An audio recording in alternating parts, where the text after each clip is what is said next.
اللہ الرحمن الرحیم الصلاۃ والسلام علی رسولہ الکریم وعلی آلہ وصحبہ اجمعین۔ مولانا الیاس صاحب رحمۃ اللہ علیہ کے ذریعے سے اللہ تعالیٰ نے امت کو اپنے اصل منصب کی طرف لوٹنے کے اسباب پیدا فرمائے۔ ایک زمانہ گزر گیا تھا، اپنے اصل جو فرض منصبی ہے لِتَكُونُوا شُهَدَاءَ عَلَى النَّاسِ، یہ کتنی واضح قرآن کی آیت۔ وَكَذَلِكَ جَعَلْنَاكُمْ أُمَّةً وَسَطًا لِتَكُونُوا شُهَدَاءَ عَلَى النَّاسِ۔ عام طور پہ اس کو شہداء علی الناس آخرت کے ساتھ جوڑ دیتے ہیں کہ قیامت کے دن تم لوگوں کے سامنے اس بات کی گواہی دو گے کہ نبیوں نے تیرا پیغام پہنچایا تھا۔ حالانکہ یہ ادھوری بات ہے، یہ آخرت مراد نہیں ہے یہاں صرف۔ لِتَكُونُوا شُهَدَاءَ وَسَطًا لِتَكُونُوا شُهَدَاءَ،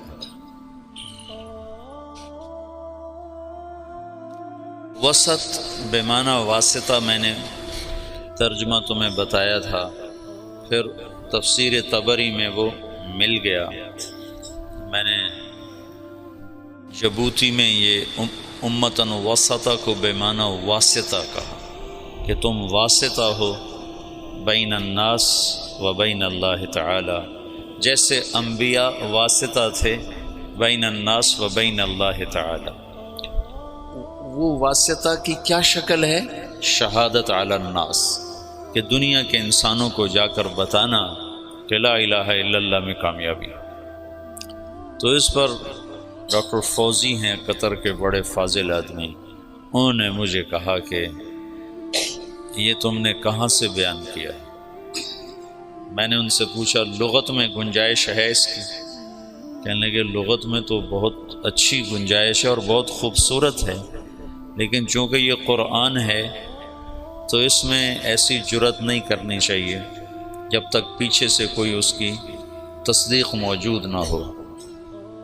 تو تم دیکھو اگر کسی تفسیر میں مل جائے تو یہ بہت اعلیٰ مطلب ہے، اگلے مضمون کے ساتھ اس کا جوڑ زیادہ ہے۔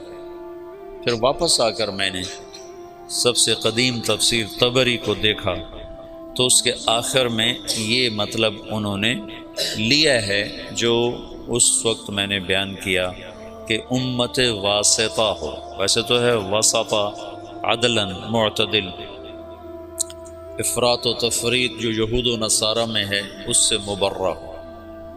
لیکن یہ مطلب بہت خوبصورت ہے کہ تم واسطہ ہو بین اللہ و بین الناس۔ وہ واسطہ کیسے ہو؟ شہادت علی الناس، لوگوں تک اللہ کا پیغام پہنچانا، گواہی دینا، قولوا لا الہ الا اللہ تفلحوا۔ اسی کی کڑی ہے پھر معاشر میں بھی یہ گواہی دینا کہ ہاں یا اللہ تیرے نبیوں نے سچ بات بتائی تھی۔ یہ بیچ میں ایک زمانہ گزرا جس میں یہ سبق محو ہو گیا۔ دعوت حق اور باطل دونوں کے ساتھ، دونوں کی تاریخ اتنی پرانی ہے جتنی انسان کی پرانی ہے۔ آدم علیہ السلام اترے، ساتھ شیطان بھی اترا، شیطان نے بھی دعوت دی اور آدم علیہ السلام نے بھی دعوت دی۔ دونوں کی دعوت، بلکہ اس سے پہلے وحی ہے۔ میں نے کئی دفعہ یہ مضمون بیان بھی کیا ہے کہ شیاطین کی بھی وحی ہے، وَإِنَّ الشَّيَاطِينَ لَيُوحُونَ إِلَىٰ أَوْلِيَائِهِمْ، پھر ان کی وحی کی حیثیت ہے یوحی بعضهم إِلَىٰ بَعْضٍ زُخْرُفَ الْقَوْلِ غُرُورًا، اور اللہ تعالیٰ کی وحی ہے اِنَّا أَوْحَيْنَا إِلَيْكَ كَمَا أَوْحَيْنَا إِلَىٰ نُوحٍ وَالنَّبِيِّينَ مِن بَعْدِهِ۔ اس وحی کی کیفیت ہے بالحق انزلناہ وبالحق نزل۔ شیطان کی وحی ہے زخرف القول غرورا، اور اللہ کی وحی ہے بالحق انزلناہ بالحق نزل۔ خود وہ اپنی ذات میں ذالکم اللہ ربکم الحق، پھر اس کا قول قولہ الحق، پھر اس کا نزول اور انزال دونوں حق، بالحق انزلناہ بالحق نزل، اور جس پر اترا ہے وہ بھی حق وآمنوا بما نزل علی محمد وهو الحق من ربهم، تو ہوا کا مرجع محمد بھی بنتا ہے۔ تو حق سے اللہ کی وحی مزین ہے، اور زخرف القول غرورا سے شیطان کی جو وحی ہے وہ مدلس اور ملمع ہے۔ تو شیطان وحی سے شروع کرتا ہے، انبیاء اللہ بھی وحی سے شروع کرتا ہے، پھر شیطان داعی بن کے آتا ہے الا ان دعوتکم فاستجبتم لی، اور انبیاء بھی داعی بن کر آتے ہیں رب انی دعوت قومی لیلا و نہارا۔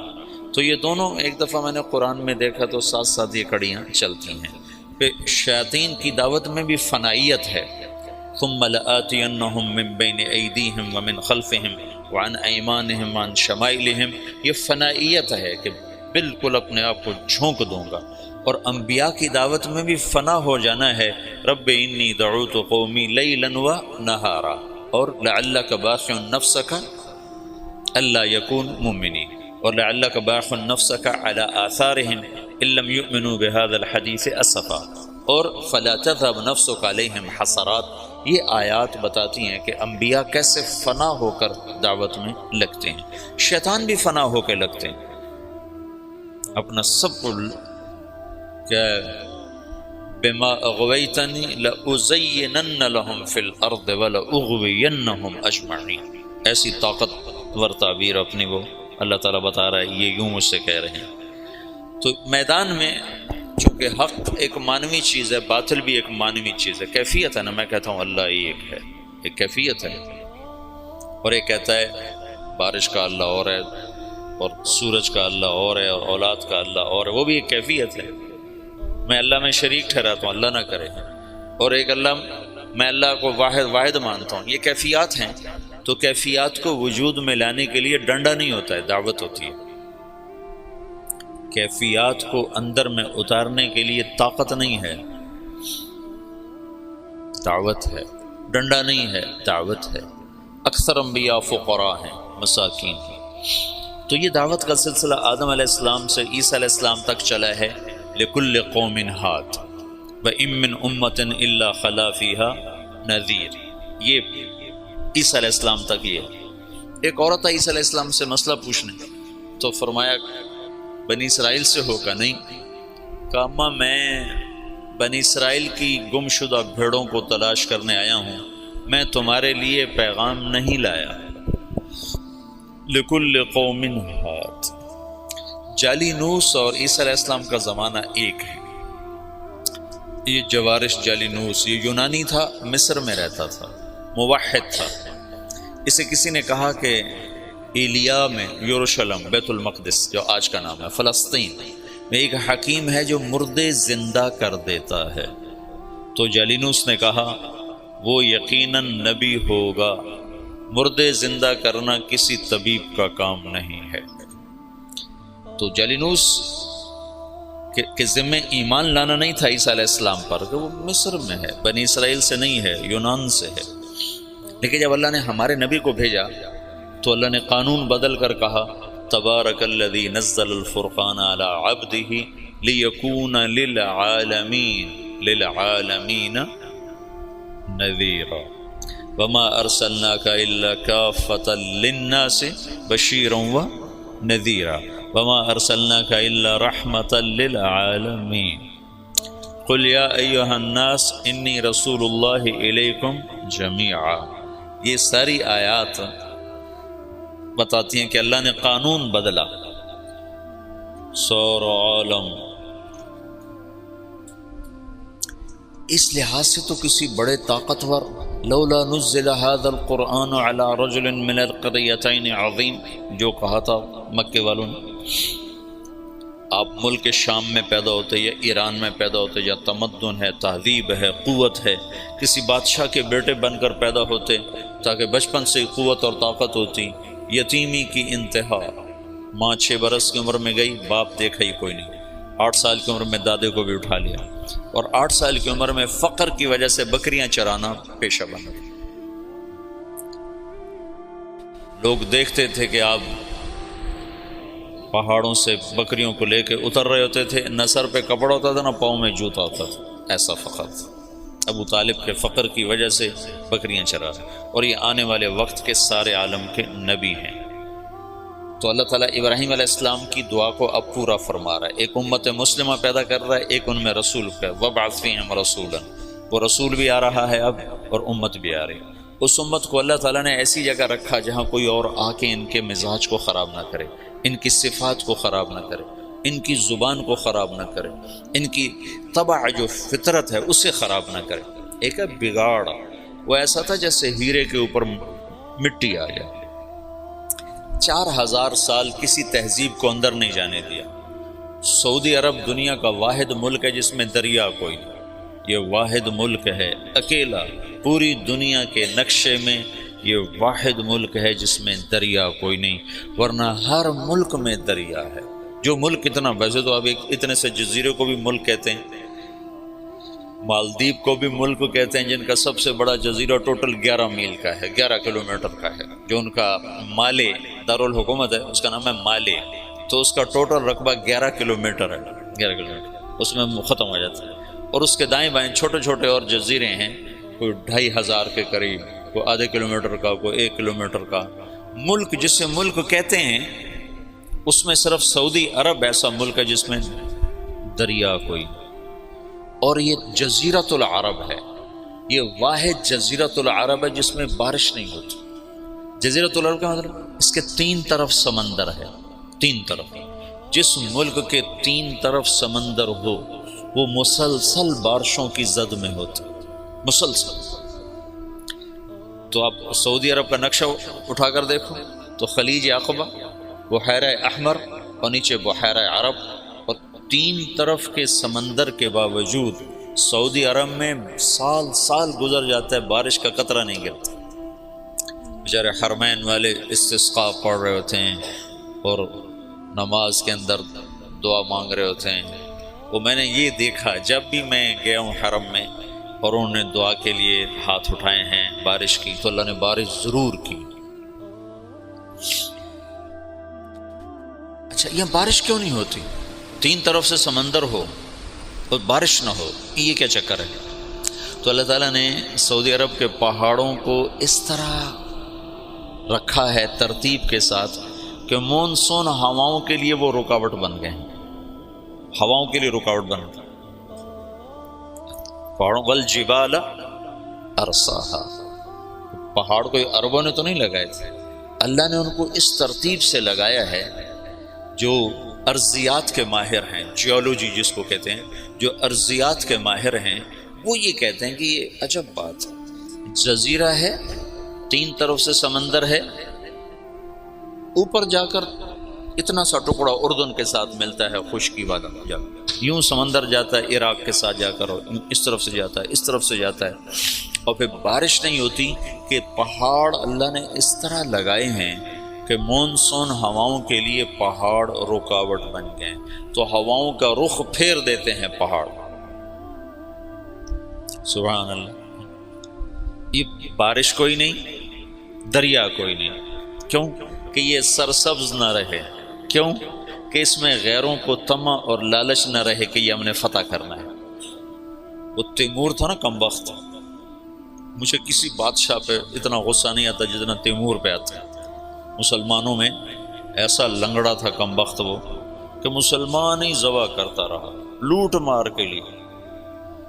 تو کسی نے اس کو کہا ہندوستان میں بڑا خزانہ ہے، تو ہندوستان کتنے ہزاروں میل دور سمرقند سے اور پورا لشکر لے کر دلی پہ چڑھ گیا اور لاکھوں انسان ذبح کر دیے اور خزانہ لوٹ کے لے گیا۔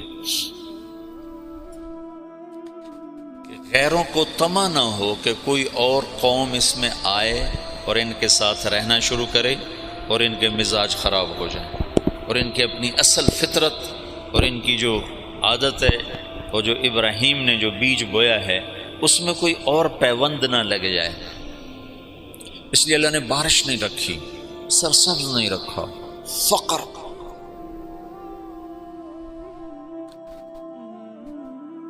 لہذا حدود کے اوپر سلطنتیں قائم کی۔ ایران نے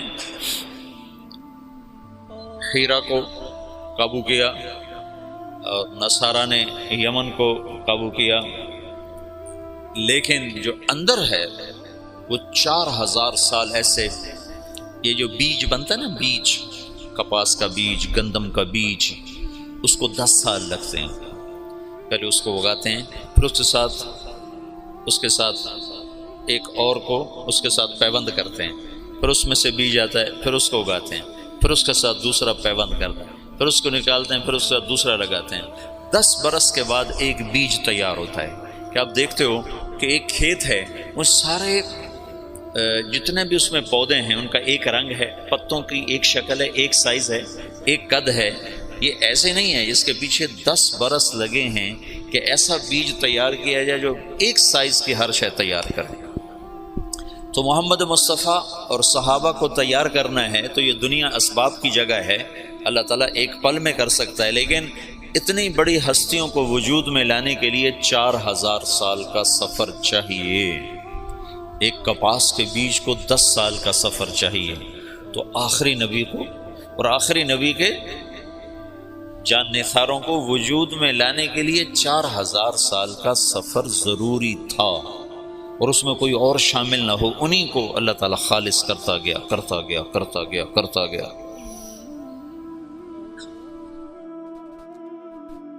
اور پھر جا کر اللہ تعالیٰ نے محمد بن عبداللہ صلی اللہ تعالی علیہ وسلم کو وجود بخش اور کہا اٹھ قم فانذر وربک فکبر وثیابک فطہر والرجز فہجر ولا تمنن تستکثر ولربک فاصبر۔ اور دوسرا قم کہا قم اللیل الا قلیلا نصفہ او انقص منہ قلیلا او زد علیہ ورتل القرآن ترتیلا۔ تو اللہ کا نبی موجود ہے، صحابہ موجود ہیں، اور قرآن اتر رہا ہے، اپنی جگہ پر آیت فٹ ہو رہی ہے۔ عمر رضی اللہ تعالیٰ عنہ نے عبداللہ بن عباس سے پوچھا یہ کیسے اختلاف ہو جائے گا؟ اللہ کے نبی نے خبر تو دی تھی کہ اختلاف ہو، من یعش منکم من بعدی وسیرا اختلافا کثیرا۔ تو حضرت عمر کہنے لگے اختلاف کیسے ہوگا؟ قرآن تو ایک ہے اور رسول بھی ایک ہے۔ تو عبداللہ بن عباس نے کہا اختلاف ایسے ہوگا کہ آج قرآن اتر رہا ہے اور ہم دیکھ رہے ہیں یہاں اترا، اس موقع پر اترا، اس وجہ سے اترا۔ بعد میں آنے والی جو نسل ہوگی وہ قرآن ان کے سامنے ہوگا، اترنے کی جگہ ان کے سامنے نہیں ہوگی، تو اس آیت کو یہاں فٹ کریں گے، وہ اس آیت کو یہاں فٹ کریں گے، اس سے ان میں ٹکر ہو جائے گی۔ تو عمر رضی اللہ تعالیٰ عنہ نے ایک آہ بھرے گا آئے ہائے ہاں یہ ہو جائے گا۔ تو اللہ کے نبی ایک ماحول بنا رہے ہیں، ہر آدمی سمجھ رہا ہے کہ میں دعوت کے لیے پیدا ہوا ہوں، دعوت دینا میرا کام ہے، میرا منصب نہ ملک ہے نہ مال ہے، میں پوری دنیا کے انسانوں کو اللہ کا پیغام پہنچانے کے لیے دنیا میں آیا ہوں۔ یہ رسول بھی اس لیے آیا ہے کہ پوری دنیا کے انسانوں تک اللہ کا پیغام پہنچے۔ دعوت میں تقریر نہیں ہے لمبی، آپ اسلم تسلم دیکھتے نہیں ہو۔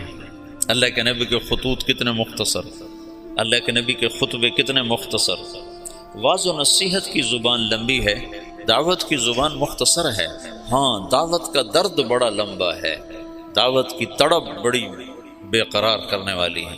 اس بے قراری میں بھی ایک اللہ تعالیٰ نے مزہ رکھا ہے، وہ مزہ دیا تڑپ نے کہ یہ آرزو ہے میری، میرے دونوں پہلوؤں میں دل بے قرار ہوتا۔ اس کی بھی ایک تڑپ ہوتی ہے، اس تڑپ کا نام تبلیغ ہے۔ مولانا الیاس صاحب سے تبلیغ کا کام لیا جا رہا ہے۔ خطابت کے میدان میں عطاء اللہ شاہ بخاری شاہ سوار ہے، عشاء کے بعد کھڑا ہوتا ہے اور فجر کی اذان ہوتی ہے اور مجمع نہ سوتا ہے نہ اٹھتا ہے۔ ایسے خطیب ابو الکلام آزاد ہیں جو الفاظ کا جادو کر دیتے ہیں مجمع اور الفاظ کے سحر میں لوگ کھو جاتے ہیں۔ حبیب الرحمن لدھیانوی ہیں، عزیز الرحمن سیوہاروی ہیں، یہ اس زمانے کے بڑے خطبات۔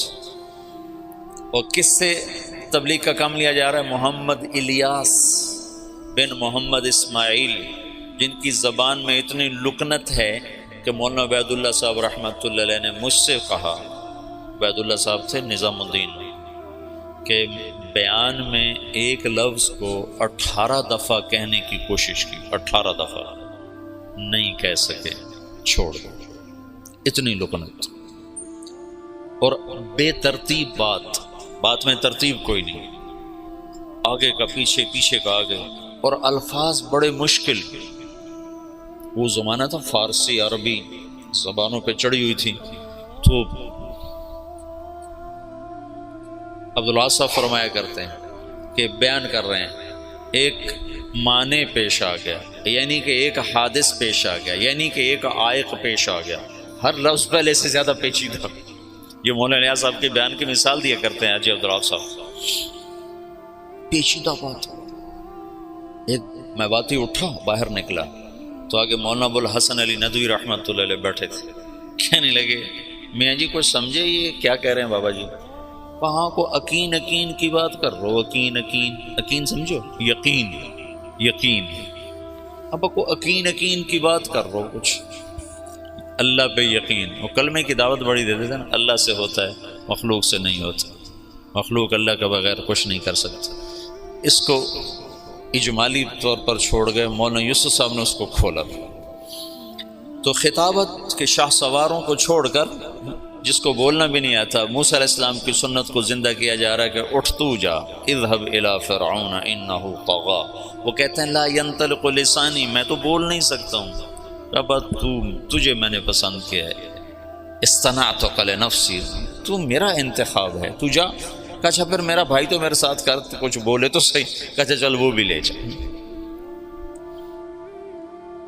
تو ایک ماحول ہے دعوت کا، اور صحابہ سمجھ رہے ہیں کہ ہم ملک و مال کے لیے نہیں آئے، فتوحات کے لیے نہیں آئے، ہم دعوت دینے کے لیے آئے ہیں۔ اور ایک فضا بنی ہے جس میں ہر بچہ، ہر عورت، ہر مرد، اس کا اندر کا ایک غم ہے کہ میں کس طرح لوگوں کو جہنم سے نکالنے کا سبب اور ذریعہ بن جاؤں۔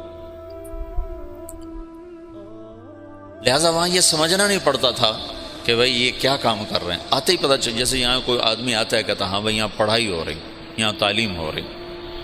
تو اللہ کے نبی نے دعوت کا ایک ماحول قائم کیا۔ ایسے علمی حلقے اللہ کے نبی کے زمانے میں نہیں لگے۔ پوچھنے یسألونک عن المحیض، یسألونک عن الیتامى، یسألونک عن المواقع، عن الاہلہ، یسألونک عن الانفال۔ پوچھنے پر محفل لگ جاتی تھی، لیکن آؤ بھائی میں تمہیں مسائل سکھاؤں، ایسا کچھ نہیں ہوتا تھا۔ ترغیب کے لیے مجالس قائم کی ہیں، مسائل سکھانے کے لیے پوچھنے پر، بن پوچھے نہیں ہے۔ تو علم کے لیے الگ خاص سے کوئی جماعت نہیں بٹھائی ہے، اپنے اپنے استعداد کے مطابق ہر آدمی لیتا چلا گیا ہے۔ جب آپ دنیا سے گئے ہیں تو آپ کیا کر گئے ہیں؟ ان اللہ بعثنی کافۃ للناس رحمۃ فأدوا عنی، اور اب حجۃ الوداع میں کیا کر گئے ہیں؟ فلیبلغ الشاہد الغائب، میرا پیغام غائبین تک پہنچانا میری امت کے ذمے ہے۔ اور دعا کر کے گئے ہیں نضر اللہ امرا سمع مقالت فبعاها ثم اداها كما سمعها فرب مبلغ اوعى من سامع۔ اس کے بعد جب آپ 11 ہجری کو دنیا سے تشریف لے گئے ہیں اور صدیقی دور آیا ہے، تو تمام صحابہ ہیں اور آپ نے مجمل چھوڑا، متعین نہیں کیا۔ اور اس میں وہ کون سی کتاب ہے؟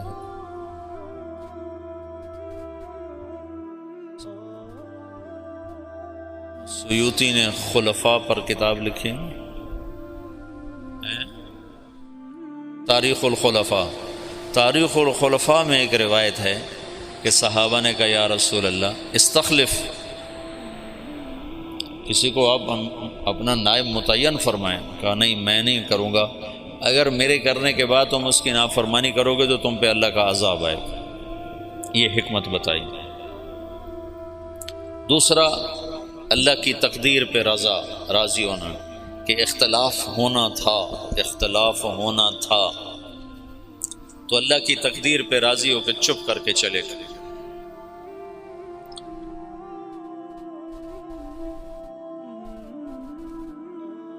انصار کی بہت بڑی قربانی ہے اس موقع پر۔ جب آپ کا انتقال ہوا ہے تو آپ کی طبیعت پہلے ٹھیک ہو چکی تھی، ابوبکر چلے گئے اوالی، اور پیچھے صرف ازواج مطہرات ہیں۔ آپ کے انتقال پر وہ وہاں سے آئے ہیں اور افراتفری مچی ہے، رونا دھونا مچا ہے۔ مدینے میں انصار میں منافقین کی تعداد آپ کی وفات تک موجود رہی ہے، یہ تو معلوم ہے نا۔ اور وہ اللہ کے نبی کو پتہ تھا یا حضرت حذیفہ کو پتہ تھا اور کسی کو نہیں پتہ تھا. اور ہوئی بات اثر کرتی ہے. مجھے تحقیق نہیں ہے لیکن میرا وجدان ہے جو کچھ میں نے پڑھا بار بار کہ وہ جو ثقیفہ تو بنی ساعدہ کا قصہ ہوا اس کے موجد منافق ہوں گے. تو کسی کو پتہ ہی نہیں ہے کہ یہ منافق ہے یہ منافق ہے، تو ہر ایک کو مسلمان سمجھ رہے ہیں. تو انہوں نے یہ شوشہ چھوڑا ہوگا. پھر اس کے جیسے افق کے واقعے کو چلانے والا عبداللہ بن ابی، لیکن حسان بن ثابت اس میں پھنس گئے، اور مصطح بن اثال اس میں پھنس گئے، اور حمنہ بنت جحش رضی اللہ تعالیٰ عنہ، یہ 3 مخلصین اس کی لپیٹ میں آ گئے، اور ان کو بعد میں حد لگی، منافقین کو چھوڑ دیا گیا. تو آپ کے انتقال کے بعد سارے لوگ مسجد میں جمع ہیں. انصار جمع ہو گئے بنو ساعدہ کے ڈیرے پر بیٹھنے کی جگہ. آج کل وہاں ایک باغیچہ بنا ہوا ہے اور وہ ہے قبلہ جنوب میں ہے. قبلہ وہاں سے یہ جنوب ہے نا، جنوب میں ہے. تو قبلہ کے اس طرف چھوٹا سا باغیچہ بنا ہوا ہے، اب بھی ہے. وہ ثقیفۃ بنی ساعدہ، بنو ساعدہ کا ڈیرا تھا. وہاں جو لوگ جمع ہوئے آج تک یہ مجمل ہے. کیسے جمع ہوئے، کس نے دعوت چلائی، کس نے جمع کیا. جتنی تاریخ میں نے مطلب دین کو تھوڑا پڑھا ہے، تاریخ کو زیادہ پڑھا ہے، تو کسی کتاب میں یہ نہیں ملا کہ کون جمع کرنے کا سبب بنا. لیکن تسلسل سے پڑھنے سے میرا ایک تاثر بنا ہے کہ یہ تحریک منافقین نے چلائی ہوگی، پھوٹ ڈالنے کی اور توڑ پیدا کرنے کی. تو انہیں سعد بن عبادہ رضی اللہ تعالیٰ عنہ کو تیار کر لیا کہ یہ امیر ہوگا، اب یہ امیر ہوگا. تو یہ آپس میں وہ باتیں کر رہے ہیں. محرک اس کے یقیناً آخرت میں تو بھید کھل جائے گا انشاءاللہ. مجھے یقین ہے آخرت میں وہ مجرم سامنے آئیں گے کہ منافق ہی تھے جنہوں نے یہ ساری اسکیم چلائی، اور صحابہ کو اس میں استعمال کر لیا کہ وہ بشر تھے، خطا سے پاک نہیں تھے، معصوم عن الخطا نہیں تھے. تو ابوبکر کے پاس ایک آدمی نے تو ادھر بیٹھا، اور وہاں امت کے توڑنے کا نظام بن چکا ہے. تو ابوبکر رضی اللہ عنہ اور عمر رضی اللہ تعالیٰ عنہ، ابو عبیدہ رضی اللہ تعالیٰ عنہ، یہ 3 حضرات نے دوڑ لگائی. ایسی افراتفری میں گئے. اس وقت غسل شروع تھا، حضرت علی ادھر مشغول تھے، اور وہاں وہ اس کے لیے جا ہی نہیں رہے کہ مجھے خلیفہ بنایا جائے، تو اس فتنے کو دبانا چاہتے ہیں. وہاں پہنچے تو سعد بن عبادہ نے چادر اڑی ہوئی ہے، وہ بیمار سے تھے، اور وہاں بات چل رہی کہ اب امارت ہماری چلی گی، ہم اللہ کے نبی کے انصار ہیں، ہم نے آپ کو ٹھکانہ دیا، ہم نے آپ کو مشکل وقت میں ساتھ دیا، ہم وہ تھے جو مشقت میں آگے اور راحت میں پیچھے، لہذا امیر ہمارا ہوگا. تو عمر رضی اللہ تعالیٰ عنہ پہلے بولنے لگے. ان کا میں نے سوچا کہ میں بات کرتا ہوں، تو ابوبکر صدیق نے مجھے روک دے کر بیٹھ جاؤ، اور ابوبکر رضی اللہ تعالیٰ عنہ کھڑے ہوئے. نہ اس سے پہلے حباب بن، جب ابوبکر رضی اللہ تعالیٰ عنہ کھڑے ہوئے، ان کا دیکھو تم نے سنا تھا نا کہ اللہ کے نبی نے کہا تھا الائمۃ من قریش، خلافت قریش کے پاس رہے گی. عرب جس کے سامنے سر جھکاتا ہے وہ صرف قبیلہ قریش ہے اور کوئی نہیں ہے. تو حباب بن منذر رضی اللہ تعالیٰ عنہ وہ شخص ہیں جنہوں نے بدر میں رائے دی تھی کہ خیمے ادھر سے اکھاڑ کے ادھر لگائیں. تو جبریل نے آ کر کہا تھا کہ اللہ تعالیٰ فرما رہے ہیں کہ حباب کی رائے پہ عمل کیا جائے.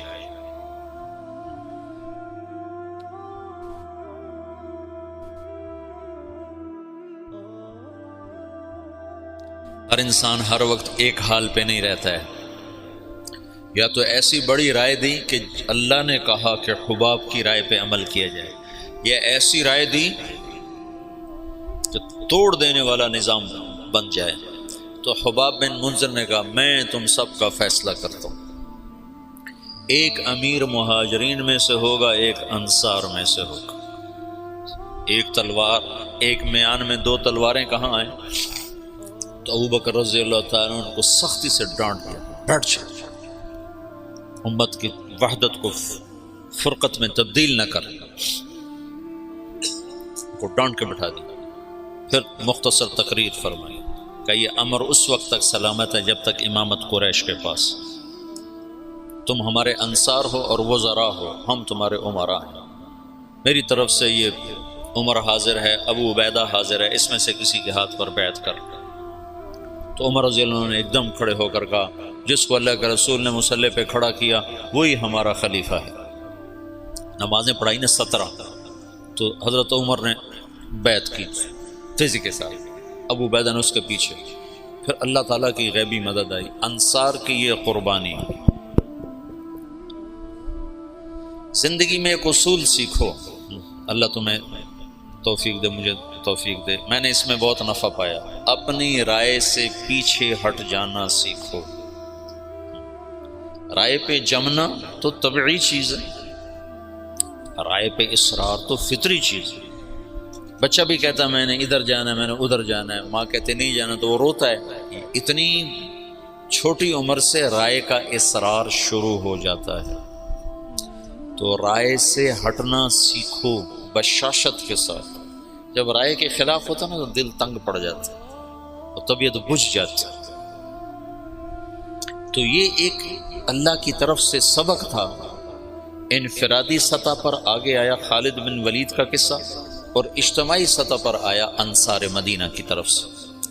اجتماعی سطح پر انصار مدینہ ایک دم پیچھے ہٹا اپنی رائے سے بشاشت کے ساتھ، امت بن کے۔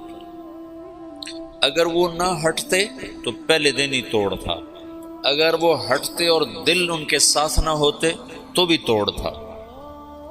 وہ ہٹے بھی صحیح اور دل بھی کھول دیے، سینے کھول دیے۔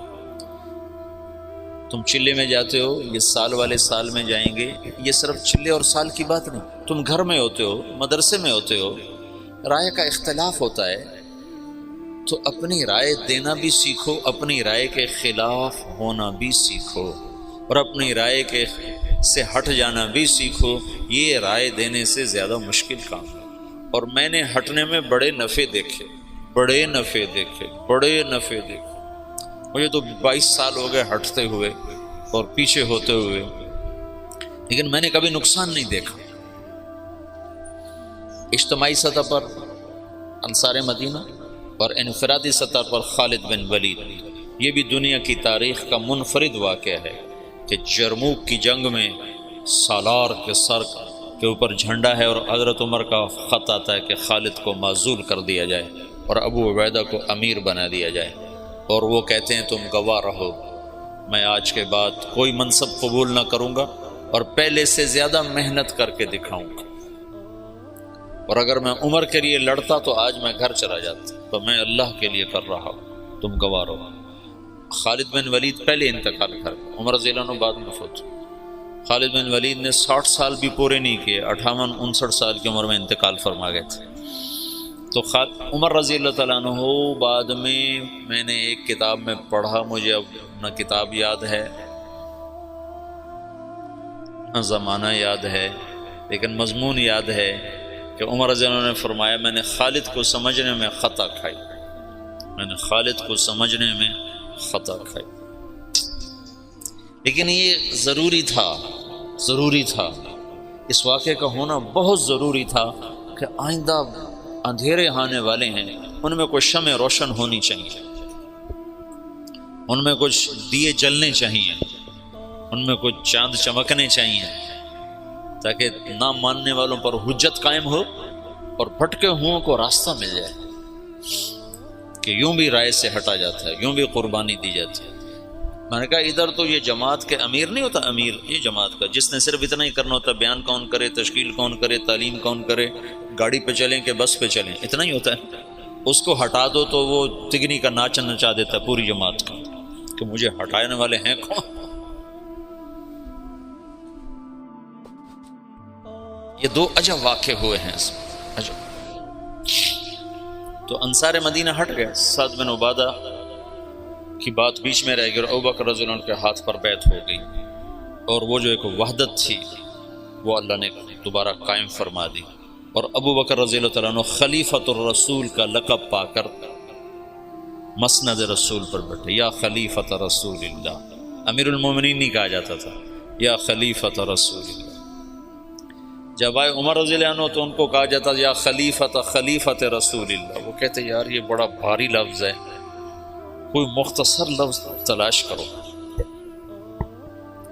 تو کسی کو سمجھ میں نہیں آ رہا تھا کہ مختصر لفظ کیا ہونا چاہیے، تو یا خلیفۃ رسول اللہ کی بات چلتی تھی۔ تو ایک دفعہ ایک بدوؤں کا وفد آیا، عمر بن عاص رضی اللہ تعالیٰ عنہ بیٹھے تھے برآمدے میں مسجد کے، تو آ کر کہنے لگے این امیر المومنین، انہیں اپنی بدوانہ فصاحت میں کہا این امیر المؤمنین، تو عمر بن عاص رضی اللہ عنہ نے چھلانگ لگائی، وہ سیدھے گئے حضرت عمر کے دروازہ پھلانگ کر کہنے لگے السلام علیکہ یا امیر المؤمنین۔ تو حضرت عمر نے درہ اٹھا کہا تو یہ کہہ نہیں سکتا، کسی اور نے کہا ہے، یہ تیری فصاحت نہیں ہے، یہ کوئی اور ہے، بتا تجھے کس نے سکھایا؟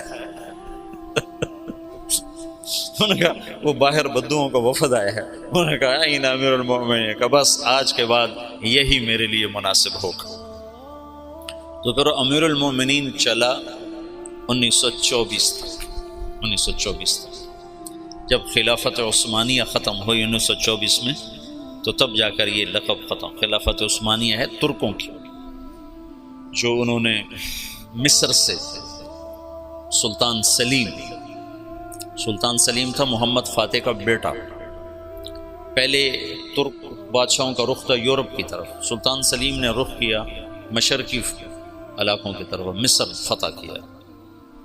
مصر میں بڑی خوبصورت حکومت تھی، مملوک ممالک بحریہ، ترکی تھے لیکن وہ بنو عباس کو برکت کے طور پر خلیفہ بناتے تھے، طاقت ساری ان کے پاس، اور ان کا تبرک کا نام تھا خلیفہ امیر المومنین، اس کو کہا جاتا تھا۔ تو پھر سلطان سلیم نے وہ کٹ پتلی سلطنت خلافت کی ختم کی، اور خلافت کا وہ ایک آوا وہ اور سب کچھ لے کر استنبول آیا، اور یہاں پھر امیر المومنین ترکوں میں منتقل ہو۔ پھر مصطفیٰ اتا ترک نے جب پہلی جنگ عظیم کے بعد اسے ختم کیا، آخری جو خلیفہ تھا وہ سلطان عبد الحمید تھا، اور عبد الحمید کے باپ عبد المجید نے یہ مسجد نبوی بنائی اور حرم بنایا، جو پرانا اب تو پرانا ہو گیا، لیکن اس وقت کے لحاظ سے یہ بہت بڑا حرم تھا مسجد نبوی کا اور مکے کا۔ خلافت صدیقی کا جو پہلا سال ہے وہ فتنوں کی نظر ہو گیا کہ لوگ مرتد ہو گئے، عرب مرتد ہو گئے، پھر ان کو واپس لانے میں ایک وقت لگا۔ پھر ایک سال کے بعد ابوبکر رضی اللہ تعالیٰ عنہ نے کبھی اللہ کے نبی نے ہمیں ذمہ کیا تھا کہ میرا پیغام آگے پہنچاؤ، تو اب تم لوگ نکلو۔ تو انس تو اس میں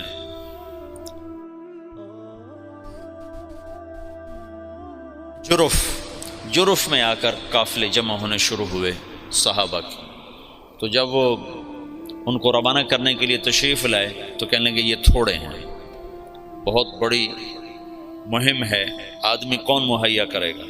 تو انس رضی اللہ تعالیٰ نے کہا میں حاضر ہوں۔ تو انہیں سارے عرب کا چکر لگایا، تو پھر کوئی 1,00,000 کے قریب عرب کٹھے ہوئے، صحابہ بھی تابعین بھی، اور ان کو 6 حصوں میں تقسیم کیا۔ 4 لشکر بھیجے شام، 2 بھیجے عراق، خالد بن ولید اور مثنى بن حارثہ کو بھیجا عراق، اور یزید بن ابی سفیان ان کو دمشق کی طرف، ابو عبیدہ بن جراح کو حمص کی طرف، عمرو بن عاص کو فلسطین کی طرف، اور شرحبیل بن حسن ان کو شام کی طرف۔ یہ 4 لشکر ادھر اور 2 لشکر عراق کی طرف۔ یہ جو جانے والے ہیں ان کے سامنے صرف دعوت ہے اور کچھ نہیں، جو بھیجنے والے ہیں ان کے سامنے صرف دعوت ہے اور کچھ نہیں، کہ ہم لوگوں کو قتل کرنے نہیں جا رہے، ان کا ملک چھیننے نہیں جا رہے، ان کو اللہ کا پیغام سنانے جا رہے۔ پھر یہ ریلا اٹھا ہے خلافت راشدہ میں دعوت کا نظام مکمل چلا ہے۔ پھر خلافت عثمانی کے 6 سال اسی طرح گزرے ہیں۔ پھر 6 سال کے بعد وہ وَسَيَرَا اختلافاً کثیرا، اختلاف کا سلسلہ شروع ہوا، جس کی آخری کڑی عثمان رضی اللہ عنہ کی شہادت ہے۔ مسجد قباء میں کھڑے ہو، قبلے کی طرف منہ کرو تو سیدھے ہاتھ ایک میدان اب بن گیا ہے، کھجوریں لگیں، یہاں کنواں ہوتا تھا، اس کا نام تھا عریس۔ تو اللہ کے نبی کی انگوٹھی منتقل ہوئی ابو بکر کی طرف، پھر ہوئی عمر کی طرف، پھر ہوئی عثمان کی طرف۔ عثمان رضی اللہ تعالیٰ عنہ بیر عریس پر کھڑے ہیں، وضو کرنے لگے تو خادم کو انگوٹھی پکڑائی، اس نے یوں ہاتھ کیا، انہیں ایسے رکھی، اس کے ہاتھ سے پھسلی اور کنویں میں چلی گئی۔ تو عثمان رضی اللہ تعالیٰ عنہ نے کنویں کا سارا پانی نکلوا دیا اور نیچے سے مٹی کھدوا دی اور انگوٹھی نہیں ملی، اٹھا لی اللہ تعالیٰ، خاتم نبوت۔ میں نے وہ کنواں فوٹو میں دیکھا ہے، ویسے نہیں دیکھا، چھوٹا سا کنواں، اور اس میں پانی بھی اتنا زیادہ نہیں ہوتا تھا، عرب کے کنویں میں تھوڑا سا پانی ہوتا تھا۔ سارا ڈھونڈ مارا، انگوٹھی نہیں۔ اس انگوٹھی کے گم ہوتے ہی اختلاف اور افتراق، اور عبداللہ بن سبا جو یہودی تھا اور مسلمان بن کے داخل ہوا، جو شیعہ مذہب کی بنیاد بننے جس نے ڈالی، وہ اختلاف چلتے چلتے چلتے چلتے آخر حضرت عثمان رضی اللہ عنہ کی شہادت پر ختم ہوا۔ اللہ کے نبی نے حضرت عثمان سے فرمایا تھا، میرے بعد تجھ سے خلافت کی کرتے کو اتارنے کے لیے کہا جائے گا، تم نے کرتا نہیں اتارنا، شہادت کو قبول کرنا ہے، ورنہ تیرا میرا آخرت میں جوڑ نہیں ہو سکے گا، مجھ سے مل نہ پاؤ گے۔ تو ان لوگوں نے مطالبہ کیا، فسادیوں نے، کہ تم حکومت چھوڑ دو، ہم تمہیں کچھ نہیں کہتے۔ کہیے تو میں نہیں چھوڑوں، میں صابر محتسب قتل ہو جاؤں گا، یہ کام نہیں کروں گا، شہید ہو گئے۔ تو علی رضی اللہ تعالیٰ عنہ کو خلیفہ بنے، انتہائی تشویشناک حالات۔ حسن آئے، کہنے کہ ابا خلافت قبول نہ کر ورنہ تیرے اوپر قتل عثمان لگ جائے گا۔ حسن رضی اللہ عنہ اتنے صاحب فراست تھے کہ انتہا کی بات، کہ ابا خلافت قبول نہ کر، تیرے اوپر قتل عثمان کا داغ لگ جائے گا۔ کہا میرے اوپر کیسے لگ سکتا، میں تو بری ذمہ ہوں۔ اچھا پھر دیکھ لیں۔ اور اس وقت وہ انکار بھی نہیں کر سکتے تھے، اتنے پھنسے ہوئے تھے۔ بیعت فرمائی، بیعت کا ہونا تھا کہ یہ بات چل پڑی کہ یہ علی نے عثمان کو قتل کروایا ہے خلافت پر قبضہ کرنے کی۔ کہ ابا میں تمہیں کیا کہتا تھا۔ پھر جب خلیفہ بنے تو پھر آئے، کہنے لگے دیکھو کسی گورنر کو معزول نہ کرو، کسی کو بھی، عثمان کے بنائے ہوئے گورنر کسی کو معزول نہ کرو، اور خاص طور پر معاویہ بن ابی سفیان کو ہرگز معزول نہ کرنا، ورنہ وہ تیرے خلاف کھڑے ہو جائیں گے تلوار لے کر۔ جب تک تیری حکومت مضبوط نہ ہو جائے یہ کام نہ کرنا۔ لیکن حضرت علی رضی اللہ تعالیٰ عنہ بڑی بے بسی کی زندگی گزاری، یقین مانو۔ علی شاہ ولی اللہ تو حضرت علی رضی اللہ عنہ کو ابو بکر پر بھی فضیلت دینے کی طرف مائل ہو گئے تھے، اور جو پہلے محدثین کے راویوں میں آتا ہے نا فیہ التشیع، وہ شیعہ یہ نہیں جو آج کا شیعہ، وہ شیعہ یہ تھا کہ بہت سے بڑے بڑے علماء نے حضرت علی کو فضیلت دی ہے۔ کیوں نہیں؟ ابن ابی شیبہ، اچھا ہاں، عبد الرزاق جو مصنف عبد الرزاق جو مشہور کتاب ہے، تو ایسے بہت سے بڑے بڑے علماء نے حضرت علی کو فضیلت دی ہے باقی تین پر، جو ان پر دکھ گزرے ہیں، جو درد بھری کہانی ہے، عجب داستان۔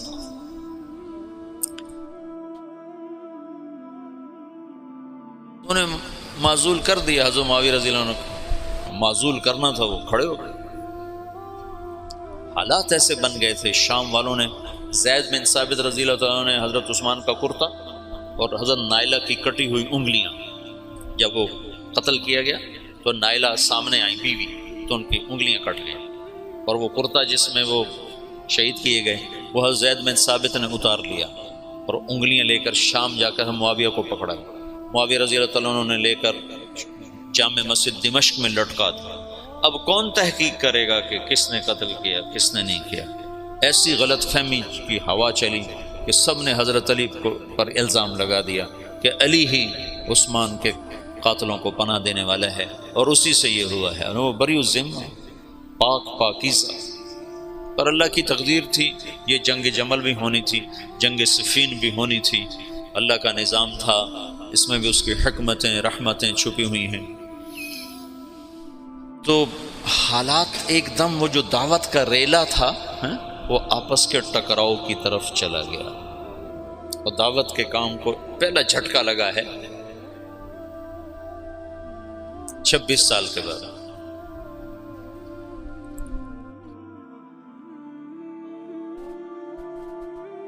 جنگ جمل کی نوبت آ گئی۔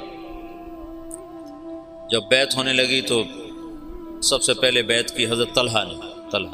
ان کا یہ ہاتھ بیکار ہو گیا تھا احد کی لڑائی میں نا، تلوار وہ تیروں کو سہتے سہتے، جو اللہ کے نبی پر تیر آتا تو آگے ہاتھ کر دیتے تھے، تو سارا ہاتھ ختم ہو گیا تھا، وہ الٹے ہاتھ سے لڑتے تھے۔ اس کے بعد تو انہوں نے جب بیعت کی نا تو ایک آدمی نے کہا او ہو یہ بیعت تو ٹھیک نہ ہوگی، وہ بیکار ہاتھ سے کی نا، تو انہوں نے فال لی اس سے۔ اللہ کے نبی بھی فال لیتے تھے، کَإِنَّ هَذِهِ الْبَيْعَةَ لَا تَتِمُّ، یہ کام سرے نہیں چڑھے گا۔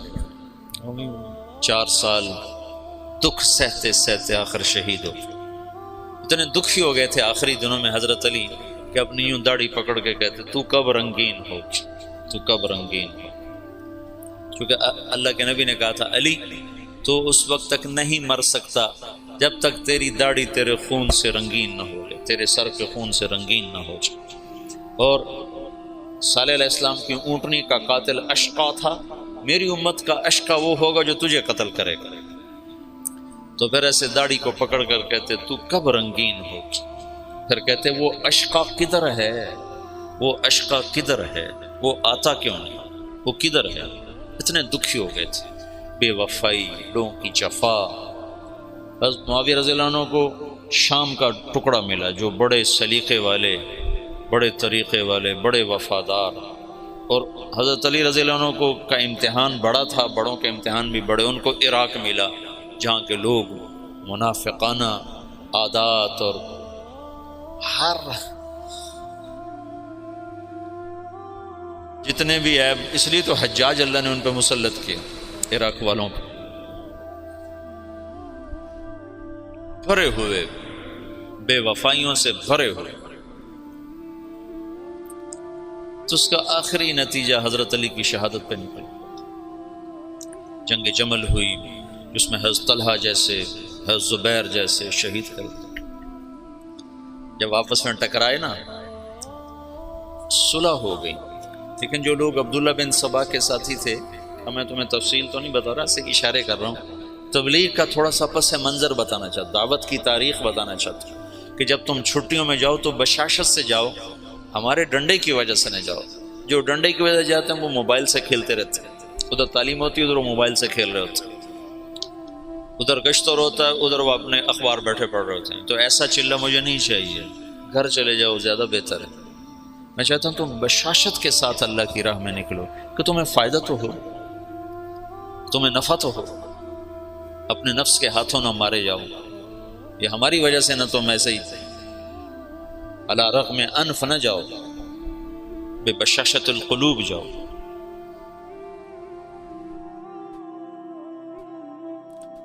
جب صلح ہو گئی تو رات کو انہوں نے طے کیا کہ آدھے ادھر حملہ کر دو، آدھے ادھر حملہ کر دو، جو بیچ میں فسادی تھی۔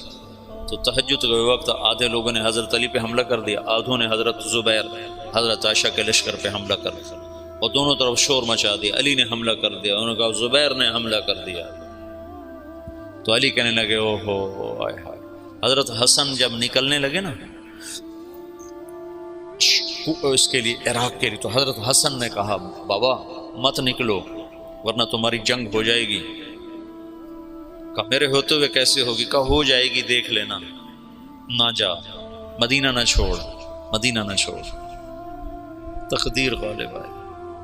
جب جنگ ہو گئی تو پھر حضرت حسن سے کہا بیٹا کاش میں تیری بات مان لیتا، اور ہائے کاش میں آج سے 20 سال پہلے مر گیا ہوتا اور یہ دن میں نہ دیکھتا۔ چھوڑ گئی جنگ۔ پھر جب تلواریں چنگاریاں برسانے لگیں تو حضرت علی نے زور سے آواز لگائی این زبیر بن العوام۔ زبیر نے کہا میں ہوں، کہ میرے سامنے آ۔ اللہ اکبر، عشرہ مبشرہ آمنے سامنے۔ تو کہا تمہیں وہ دن یاد ہے جب تو اور میں مسجد میں اکٹھے آئے تھے، ہاتھوں میں ہاتھ دیے پکڑے ہوئے تھے، لیے ہوئے تھے، اور اللہ کے نبی نے تم سے پوچھا تھا تمہیں علی سے محبت ہے؟ تو تم نے کہا تھا ہے۔ تو اللہ کے نبی نے کہا تھا ایک دن آئے گا تو اس کے خلاف تلوار اٹھائے گا اور تو اس وقت حق پہ نہیں ہوگا۔ کہا یاد ہے؟ ہاں یاد آ گیا۔ کہا تو میرے خلاف تلوار اٹھاتا؟ ان تلوار ایسے ڈالی، گھوڑے کو واپس موڑ۔ تو عبداللہ بن زبیر وہ روح رواں تھے لشکر عائشہ کے، کدھر جاتے ہو؟ کہاں جا رہے ہو؟ کہا وہ علی نے مجھے ایک بات یاد دلا دیا، میں واپس جا رہا ہوں، میں نہیں لڑوں گا۔ کہا ہمیں جنگ میں جھونک کے خود واپس جا رہے ہو؟ کہا میرے سامنے حق آ چکا ہے، اب میں ہاتھ نہیں اٹھا سکتا۔ کہا پھر ہم تو نہیں پیچھے ہٹ سکتے، اب تو فیصلہ ہو کر ہی پیچھے ہٹیں۔ طلحہ رضی اللہ تعالیٰ عنہ کو بھی حضرت زبیر نے کہا زبیر طلحہ یہ بات یاد کر، اللہ کے نبی نے مجھے کہا تھا۔ انہوں نے بھی گھوڑے کو واپس موڑ لیا، لیکن ان کو تو ایک تیر لگا اور اس میں وہ گر کے شہید ہو گئے، اور زبیر رضی اللہ تعالیٰ عنہ وہاں سے نکل گئے۔ آگے ایک جگہ سوئے ہوئے تھے تو ابن جرموز نے سوتے سوتے ان کو قتل کر کے ان کا سر کاٹ کے حضرت علی کو آ کر پیش کیا۔ تو حضرت علی نے فرمایا زبیر کے قاتل کو جہنم کی بشارت ہو۔ اللہ کے نبی نے کہا تھا جو زبیر کو قتل کرے گا وہ جہنم کا ایندھن ہے، تو آپ نے کہا زبیر کے قاتل کو جہنم کی بشارت ہو۔ تو اللہ نے یوں سچ کیا کہ میں تیری خاطر تیرے سب سے بڑے دشمن کو قتل کر کے آیا اور تو مجھے دوزخ کی بشارتیں سناتا ہے، اور تلوار لے کر اپنے گلے پر پھیر دی، خودکشی کر کے مر گیا۔ جہنم سچ ہو گیا۔ حضرت طلحہ کی لاش پہ گزرے حضرت علی تو ان کا ہاتھ پکڑ کے نہ یہ چوما اور رونے لگے کہ یہ وہ ہاتھ ہے جس نے اللہ کے نبی کے لیے احد میں ڈھال کا کام دیا تھا اور تیروں کو سہتے سہتے شل ہو گیا تھا۔ اور عبداللہ بنو زبہ نے حضرت عائشہ کے اونٹ کو گھیرے میں لیا ہوا تھا اور ایسے لوہے کی دیوار بن گئے تھے بنو زبہ کو تو حضرت عائشہ ہی بخشوا جائیں گے انشاءاللہ۔ کہتے الموت احلی عندنا من العسل نحن بنو ضبۃ اصحاب الجمل نحن بنو الموت اذ الموت نزلی ننعبن عفان باطراف الاسل ردوا علینا شیخنا ثم بجلی۔ یہ رجز پڑھ رہے تھے اور جان کی بازی لگا رہے تھے۔ ایک دفعہ ایک شخص ملنے آیا حضرت عائشہ رضی اللہ تعالیٰ عنہ سے، کہا کہاں سے ہو؟ کہا میں بنو زبہ سے ہوں۔ کہا ایک نوجوان میرے اونٹ کے پاس شعر پڑھ رہا تھا، اس کو جانتے ہو؟ کون؟ کہا وہ تو خود تو پردے میں تھے۔ کہا ایک نوجوان کے آواز آ رہی تھی، کہہ رہا تھا یا امنا خیر ام نعلم،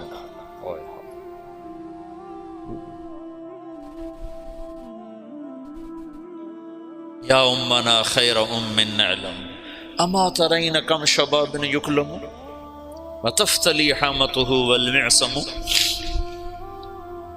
تو وہ کہنے لگا جی وہ میرا سگا بھائی تھا۔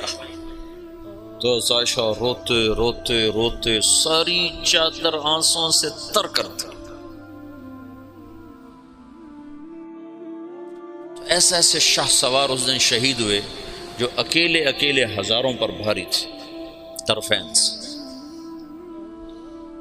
پھر آخر میں عبداللہ بن زبیر رضی اللہ تعالیٰ عنہ نے حضرت عائشہ کے اونٹ کو پکڑا، پھر آخر تک وہ جمے، ورنہ جو آتا تھا وہ قتل ہو جاتا، یا وہ قتل ہو جاتا یا قاتل یا حملہ آور قتل ہو جاتا تھا۔ ایک دو بڑے شاہ سوار آمنے سامنے آئے، دونوں ایک ایک ہزار پر بھاری تھے، ایک ادھر ایک کے ہاتھ میں حضرت عائشہ کا اونٹ، دوسرا حضرت علی کی طرف سے، دونوں ایک دوسرے کے وار سے ایک وقت میں ختم ہو کے گر گئے۔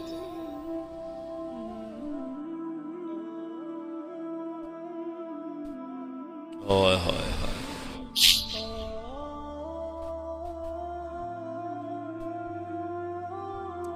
پھر وہ آخر حضرت علی نے کہا اونٹ کو گراؤ ورنہ جنگ ختم نہیں ہوگی، اونٹ کو گراؤ۔ پھر انہوں نے اونٹ پر وار کیے، اونٹ گرا۔ جو دور کے لوگ تھے انہوں نے وہ کو تحقیق پھر تھوڑے ہوتے ان کو، ہو حضرت اما عائشہ تو شہید ہو گئے، بس وہ ایسے دل برداشتہ ہوئے کہ پھر میدان چھوڑ دیا۔ تو حضرت علی نے فرمایا کوئی کسی کے پیچھے قتل کے لیے نہ بھاگے، مال غنیمت کے طور پر مال نہ لوٹا جائے۔ تو محمد بن ابو بکر حضرت عائشہ کے بھائی، اسماء بنت عمیس کے بیٹے، وہ حضرت علی کی طرف سے تھے، تو جب اونٹ گرا تو وہ بھاگ کر آئے، انہوں نے جلدی سے اندر ہاتھ ڈالا۔ تو بہن ہے کہ پتہ کرنے کے لیے کہ خیریت تو ہے، اما عائشہ کو تو نہیں پتا کہ یہ ہاتھ کون کس کا ہے، محرم ہے غیر محرم ہے، کون ہے حرم رسول کی طرف ہاتھ بڑھانے والا، اللہ اسے آگ میں جلا دے۔ او میں تیرا بھائی ہوں محمد کا ہو گیا۔ جب مصر پر حضرت معاویہ رضی اللہ تعالیٰ نے چڑھائی کی تو اس وقت محمد بن ابی بکر یہ مصر کے گورنر تھے حضرت علی کی طرف سے، تو ان کو شکست ہوئی اور یہ بھاگے اور پھر پکڑے گئے۔ تو ان کا پیاس سے برا حال تھا، زبان نکل رہی تھی، کہنے کہ مجھے پہلے پانی پلاؤ پھر قتل کرنا۔ تو حضرت معاویہ کے لشکر کے امیر نے کہا عثمان کو تم نے پیاسا مارا، یہ حضرت عثمان کے قاتلوں میں شریک تھے۔ محمد بن ابی بکر آ کر ایسے داڑھی پکڑی، حضرت عثمان کی داڑھی کو یہاں سے پکڑ کے یوں جھٹکا دیا۔